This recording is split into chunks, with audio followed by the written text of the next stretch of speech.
Sweet dreams are made of these.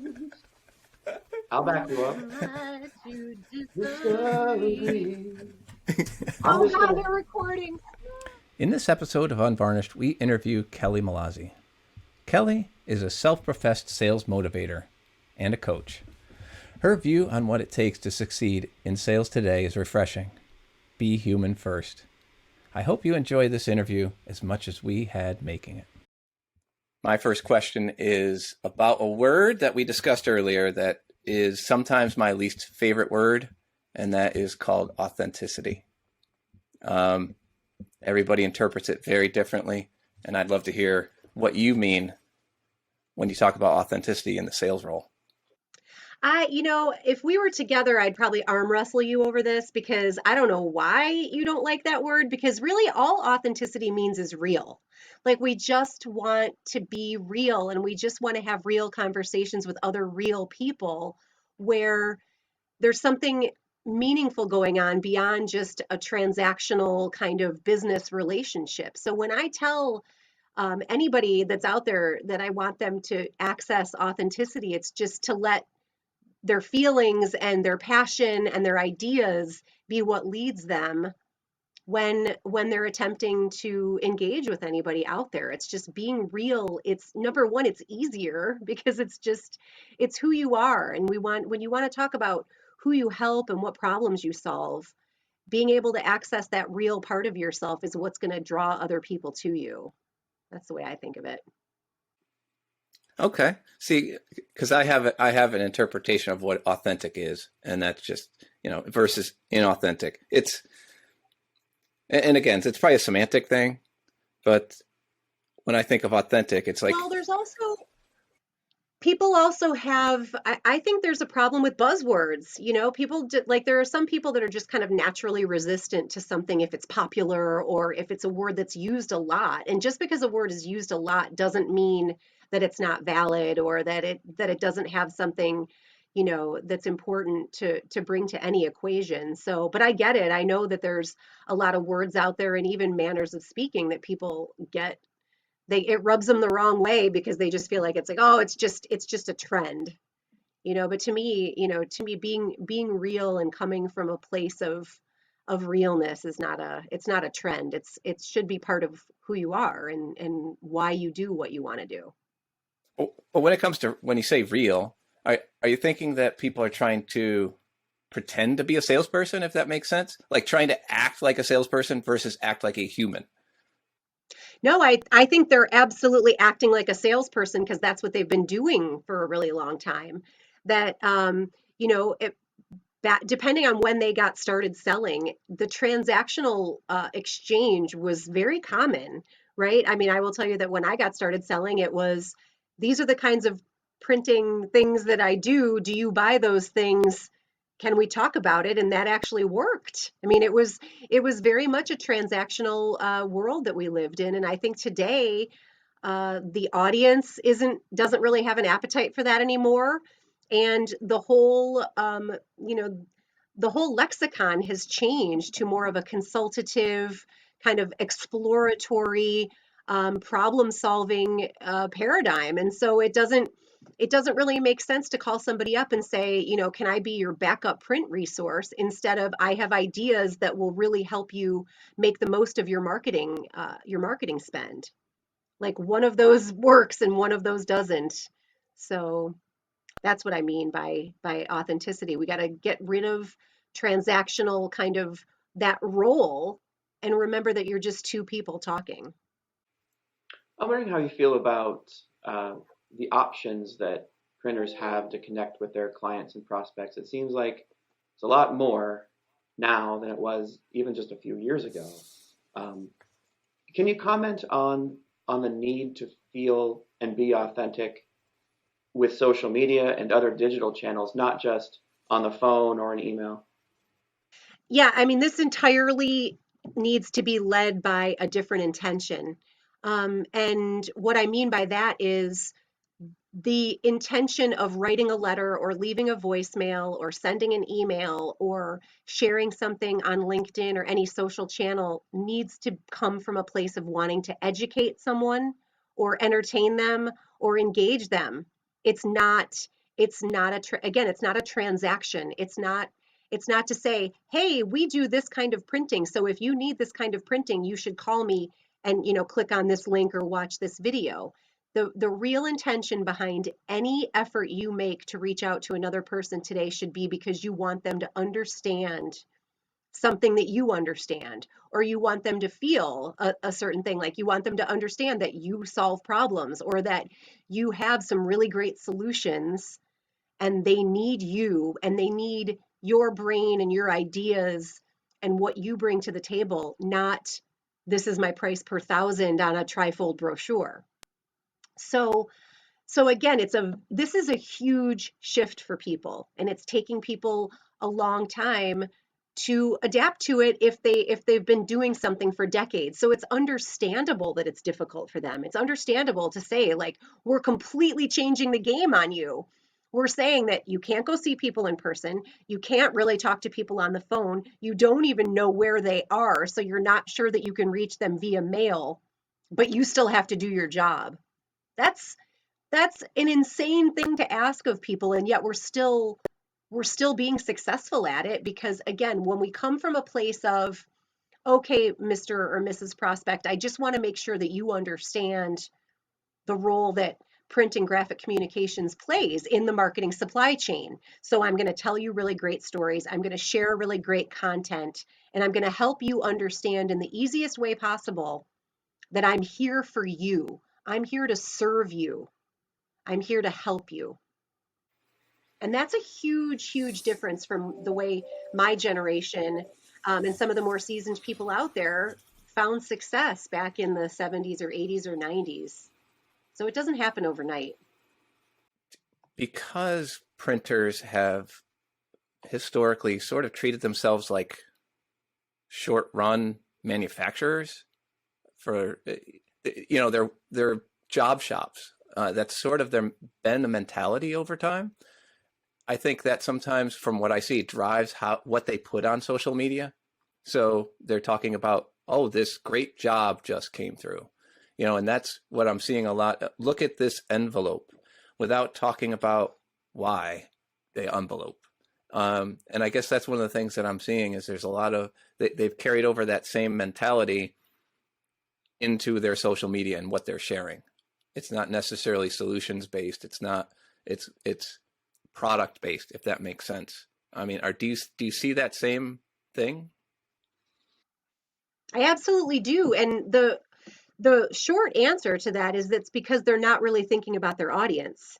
They're thinking that they're proud of what they did and they want to show that. And that's a beautiful thing. Like, I love that they want to show off this work, and I love that they're willing to share it on social media, but they're not thinking of it from the perspective of the recipient of that information, right? So you just asked the most important question you can ask, which is why.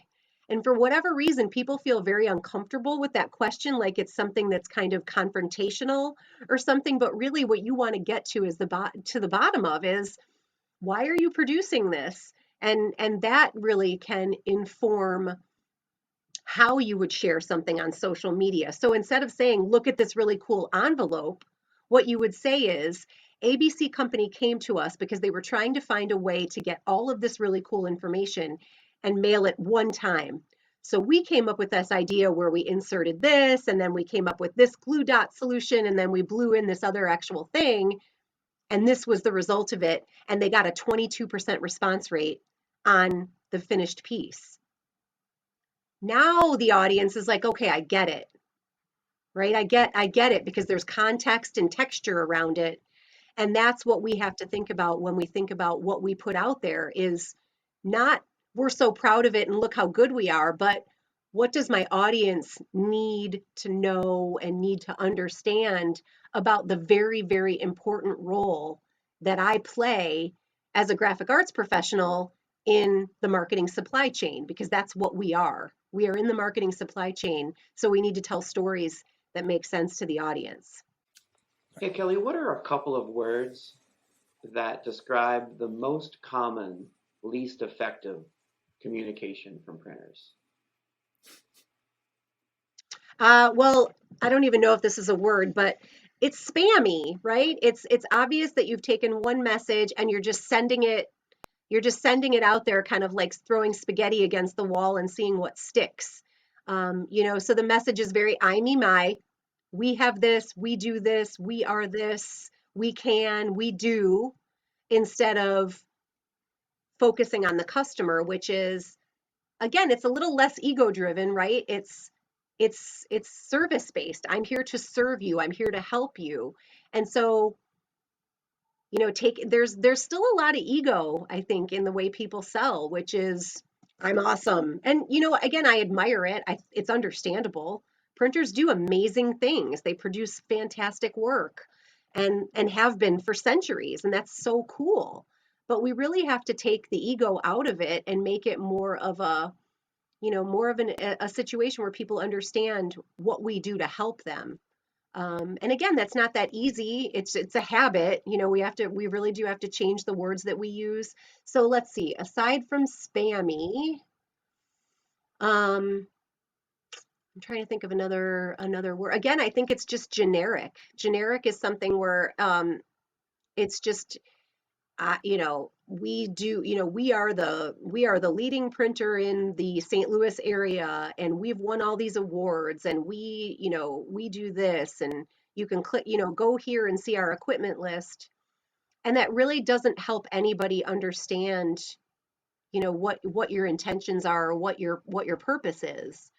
So, taking the extra time to make a message that's very specific to either a sector of the population. So we help higher education increase the rate of accepted students at elite universities by using amazing printed materials, including stickers and laptop covers and all kinds of things. It's speaking specifically to that sector, that vertical market, and telling them what you do to help them. That's again, it's more like a story. They had this problem, we came up with this solution, and this is what happened, and they all lived happily ever after. That makes it real easy for people to understand. Kelly, the printers in our audience, the ones who will be viewing this, have a lot of options for reaching clients and prospects.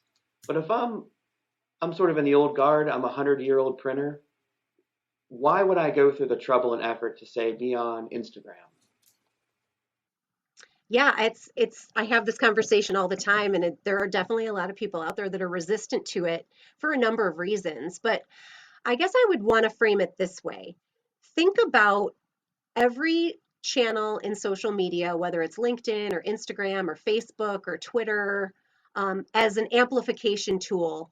And think about the people that are on the receiving end of that are your community, right? So if you were trying to like reach out your arms and wrap your arms around everybody that you seek to engage with, anybody you want to have a conversation with, anybody that ultimately you hope to be able to build the kind of relationship where you can do business together, all of these channels help you to build that community and create an environment where people feel comfortable, they trust you, they understand what your mission is, what you're out there to do. And then that kind of feeling of trust and being in a community together with people who are passionate and people that have great ideas, it's that much easier for them to kind of make that leap to becoming a customer, because you've used all of these different amplification tools to make them feel more comfortable and make them feel like they can trust you. So to anybody who's on the fence about it, I would say you got to stop being on the fence and jump into it, because you'll always learn something, you'll have fun, you can make people laugh, and you can educate people. And who wouldn't want customers and prospects who understand more rather than less? Do you, do you think printers are afraid to share because of competitive reasons, for like exposing them? I know that some of them are. Yes. There's printers out there that won't share, won't do a case study because they're worried, they don't want their salespeople connecting with any competitors or even their customers on LinkedIn. And that, we could have a whole separate show about abundance and scarcity. This really comes from a mindset of being afraid that someone's going to take something away from you. And that's understandable. Like, could a competitor theoretically go onto your Instagram feed and go try to steal one of your customers? Yes, absolutely. But you know what? I used to use Crane's Chicago Business top 100 companies to, as one of my ways of calling on somebody. So there are no secrets. No one's going to steal from you just because you shared something cool. I think we have to stop thinking of it that way. And we have to realize that, again, the benefits far outweigh the costs. You're way more likely to attract somebody based on stories that you tell and things that you share on social media than you are to lose a client because a competitor swooped in and stole it away from you. Because just like in any other time in history, if you got a customer stolen away from you, it's kind of like shame on you. You must not have done everything you could to keep that customer. And I know that's a very provocative thing to say, but social media isn't going to make it any easier for anybody to steal a customer from you than just the good old days of cold calling. Do you think some owners, sales managers are afraid of all of the personalities of their salespeople being out there on social because it could be such a wide variety and they're different than their own?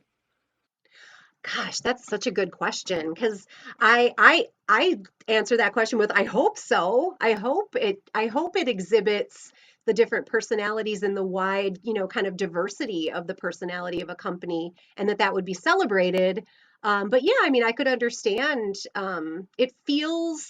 It probably feels to somebody who's not comfortable with it a little like it's making them vulnerable, like it's kind of showing maybe behind the curtain a little bit that they maybe would rather keep quiet. But I mean, at that point, I would say that's a mindset that is it's really going to be kind of an adapt or die kind of situation where we're not going back from this. We're not going back from social media. There's never going to be a time where the phone will replace any of these other engagement tools that are available to us. So we have to kind of accept.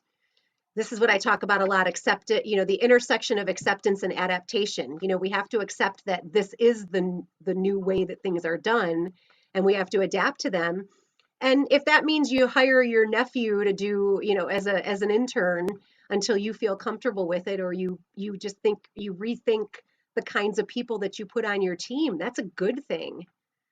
It's a great way to attract young people to our industry and ensure that it continues, is to bring people in that know social media and understand its power and can use it for good. And so that's all very, very exciting in my book. I'm wondering what's one or two things that printers learn right away that they can do to improve their communication, their sales, that they didn't know before you started talking to them and coaching them about certain techniques and tactics. I think one of the things is really to focus on what they do well, even to the extent that it feels like they're being almost too specific about what they do. I'll use an example it goes off topic, but I listened to a podcast called Smartless with Jason Bateman and Sean Hayes and Will Arnett, and their main sponsor is AutoZone. And so the messaging is constantly AutoZone has batteries, AutoZone has batteries.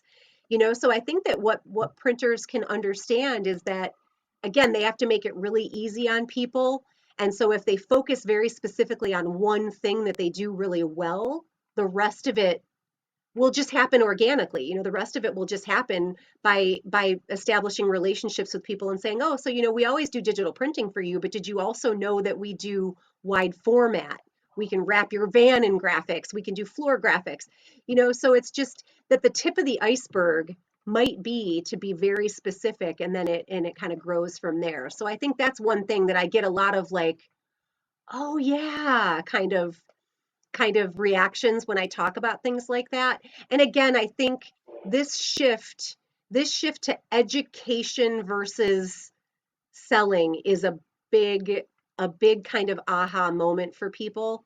Because when you ask it a different way, like, imagine you had a way of communicating all those things you wished your customers knew whether it's building files or pre-flighting or, whatever it is, and then saying, imagine that you had those tools at your disposal through a blog or through posts or a newsletter or things like that. Then they're like, oh, so I want to educate them. Yes, you want to educate them. And then it's sort of like, yeah, okay, I get it. I get how that kind of like beginning from that place and beginning from that intention has a lot more resonance than, can I quote on your next trifold brochure project? It's a way deeper, way more, I don't want to say complex, but a way more meaningful relationship. It does seem like the relationship is predicated on a shift in point of view instead of creating your own self-placed pedestal and professing from on high that you're the greatest printer ever created in North American history. Please believe me, which is what a lot of marketing material sounds like. It's a shift to the point of view of the receiver, of the client. I have to think that comes up sometimes too. Well, that's absolutely generational marketing, and I, as a very, very proud, older Gen X member, I have to remind people that there are a full two generations of people younger than Gen X who are empowered, right? They're founders of companies, they are vice presidents, they are C-level executives, two generations younger than us that have a completely different vocabulary, a different relationship to technology, a different relationship to information, and even a different motivations. The younger people might want to know what charities you're donating to. They might want to know about your maintenance of the supply chain with regard to the environment. There's a lot that we have to think about in a positive way when it comes to those younger people. I mean, the oldest millennials are 40. These are not kids. And again, being able to again communicate with them in ways that are meaningful to them and that are easy on them. Um, you want to text instead of call? Fine, I'll text with you. You want to Zoom instead of talk on the phone? I'll Zoom with you. Whatever you want to do. That's the flexibility and the open-mindedness that is going to be really the difference between, like you said, those that are kind of saying like, look at my big iron, and those that are saying, look at all the problems I solve and look at the cool companies that I'm working with. Is there right now, is there a role that owners and sales managers should be playing? Actually, oh God, I could go on forever about whether an organization is a sales-driven organization or a manufacturing-driven organization. If you're a sales-driven organization, that means that you behave in ways that facilitate the sales process.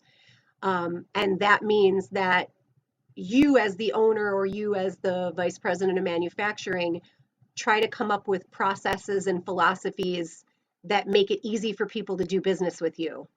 And you remember that the customers are the entire reason for being in business, and that without them, you are nothing. If you're a manufacturing driven organization, you care about workflow and you care about error rates and things like that. And those things are wildly important, and I get that. But if you're an owner today, I would hope that you are creating an environment that celebrates the customers, that tries to figure out what they need and and think about where they're going and make your offerings adaptable to that, and that your general culture in your organization is one that people want to come to work, that they enjoy what they do, they enjoy the customers, they feel like they have some voice, they feel like their ideas are heard. Like I said, I could go on forever because I really do think it's that important that owners set the tone. Um, and in cases where that is not present, you can tend to almost feel it when you walk into those places. People are afraid to make mistakes. Um, there's a lot of red tape and paperwork that goes into getting a new account. And I just don't think we can afford to be that way anymore. I think we have to think about saying yes. I think we have to think about the customers and what they need and realize that that's why we're here, and we should do everything in our power to make that process as as not only easy for the customers, but tremendously valuable and enriching for them. What are you tired of hearing from the print world? I mean, it's funny. I don't really get tired of it, but I it's almost like I know it's hard. Like it is hard. And I mean, life is hard. I find it hard just to get my kids to school every morning. I find it hard and everything is hard, and we're all just so defeated by what's been happening for the last year. So if anything, I would just like to see people go, I'm just still getting after it. I had one of the women that I was just working with the other day. She's like, life is good. I work 5 minutes from home. I have a job. I'm busy. And I was like, "God, how long has it been since I've heard that?" And so I guess I would just like to feel more optimism, um, and less defeatism, because again, if you believe in your heart that print is just as important as a television commercial, or as just as important as any other marketing tool, then that enthusiasm and that belief and that real honest feeling that you have inside of you should make your job, I'm not going to say easier, but it should be more natural, because you're just seeking out people who know and understand, or at least open to understanding that print is some powerful, you know, and we should all be using it, and God, don't get me started on printers not using printing to sell their stuff. But we have to believe that it's a wildly powerful tool. And when we believe that, it should come through in how we talk about it. I was just on a call with 10 people today, and I was like, do I sound like I'm yelling at you guys? And they're like, no, you just sound excited. And I was like, good, because I am. I don't want to sound like I'm harping on it, but I want you to feel excited about what you can do. I mean, that was kind of a leading question, because one of the things that I'm tired of hearing printers share in online anywhere is the saying print is not dead.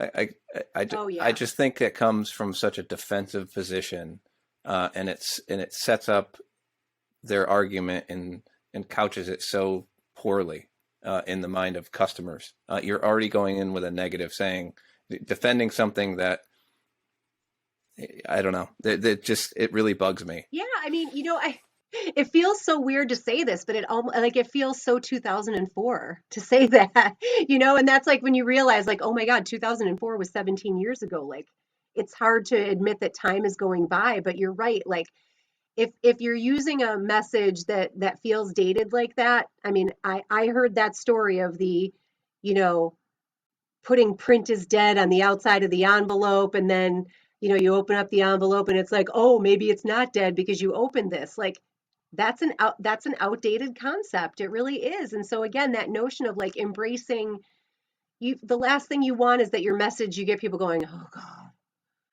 Kelly, can you describe an aha moment that a client of yours has had uh, because of some of the things that you've said or your coaching techniques? So I can actually tell you one that happened just today on a group call that I was on. um, I was talking about titles, and I was talking about the kind of, the mission that a company has is to be able to really focus in a very succinct way to say, you have to be able to describe who you are and who you help, in a quick way that makes it so that it's easy for the other person to understand. And I said, think about your title, account executive. It sounds, to me, it sounds like Mad Men, 1960s New York advertising agency. Does an account executive really get to the heart of who you are and what you do? But what if your title was print strategist? And literally all the heads on the call were like nodding. They're like, oh, I'm like, because we should have the freedom give ourselves titles and to say, to use words that really help people understand, who we are and what we do today. And I'm like, and if you've got a business owner that's, super resistant to change and doesn't want to talk about that, then you let me at them, because I'll try to. But it was really funny. It was literally 10 people on the call, and everybody's heads were nodding like, oh, I never thought about being able to change my title. But I'm a why not person. Like, why not try that? Why not do something different, that's really going to set you apart? And that seemed to be the beginning of many aha moments, because I'm going to be with these people for the next 2 weeks, and they're going to get one of those every day for the next 2 weeks. So that's one. I mean, I hope that kind of gets to the heart of it. That leads me to the question, what's your title now? I just changed mine to chief motivator, because again, I want to say, like, I'm not a sales coach. Like, that's not, I mean, I am, but I've identified an area in this world that people need to feel good about what they're doing. And so I want to be the person that's going to tell you, like, you're working hard, and it probably comes from having little kids. Like, you're working hard, and what you're doing is really hard, but you're good at it. And you do have support, and you have people rooting for you. Um, so, that's what I kind of see as my mission, not only in what I do professionally, but with Girls Who Print. We support thousands of women in the printing industry, and we're a source of commiseration and support for each other, and we provide information and resources. So, um, yeah, I mean, I think it's important for everybody to really re-examine, what they do, and how they do it, and then make that as obvious for people to see as possible. So, what is your favorite movie? Oh gosh. It actually is. It's a tie between Pulp Fiction and American Beauty. Um, but I mean, there's a lot. I have a lot of favorite movies, and it was funny when I lived in Chicago. I had a dog walker, and he was a film student at Columbia College, and he would leave me notes about my movies, and he said, your film collection is 97% film school approved. And I said, "Oh, I know what's keeping me. I know specifically what movies you're keeping me out of, that are keeping me out of that." And it was like Steel Magnolias and something else. But yeah, I'm a huge, I've actually been to the movies 3 times this year. Well, in the last 6 months. So actually been in movie theaters. So that's how much I love movies. All right, follow up. What character from a movie would you want to be? Oh, that's a really tough one. I mean, I'd love, right behind me, although I don't think I'd want her life. Can't be, it definitely can't be her. It's funny, like, I always think about, if someone asks me, like, who would play me, I always say, well, lately I've been saying I think it would be Tina Fey. But movie character, yeah, I might have to chew on that one a little bit. That's a really good question. Let me think if I can come up with an answer for that. Okay. That's ironic because Tina Fey is actually our next interviewee. She's going to come talk to Yes. me and Chris about printing. You're not going to be, it's going to be like, who wore it better? Who wore the red sweater better, me or Yeah. Tina Fey? Yep. You basically just wrote our headline. Thank you. All right. Any final parting shots that you'd like to put out there? No, I hope that everybody out there knows that everything I've said with love and respect, and again, acknowledging the challenges of today and how hard everything is, but knowing and really truly feeling that, with adaptation and acceptance comes, major transformation. So I do hope that some of this has been helpful to some people out there, and know that there are just people out there that are cheering for you and wanting to see you succeed. That's what I want to leave you with. All right. That's it for Darren, me, Chris. anything for you? All right.